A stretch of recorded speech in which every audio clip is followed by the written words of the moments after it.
Cinderella was now 75 years old, after a fulfilling life with the now passed away prince.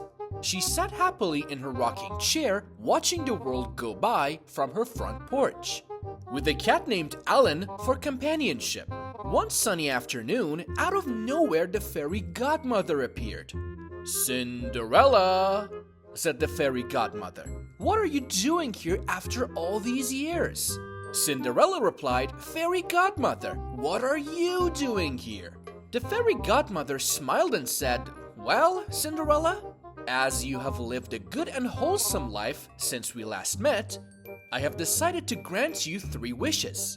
Is there anything for which your heart still wants?" Cinderella was overjoyed, and after some thoughtful consideration, she quietly uttered her first wish.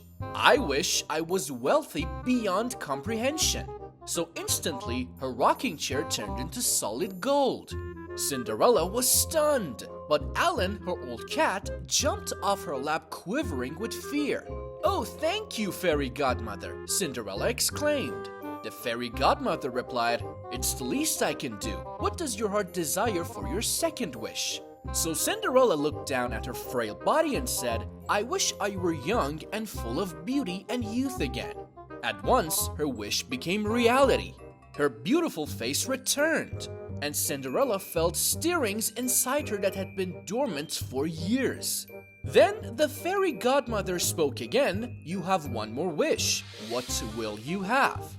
So Cinderella looked over to the frightened cat in the corner and said, "I wish for you to transform Alan, my old cat, into a handsome young man." So magically, Alan suddenly underwent a transformation. When it was complete, he turned into a very handsome man. The fairy godmother smiled and said, "Congratulations, Cinderella, enjoy your new life." And with a blazing shock of bright blue electricity, she was gone. For a few moments, Alan and Cinderella gazed into each other's eyes.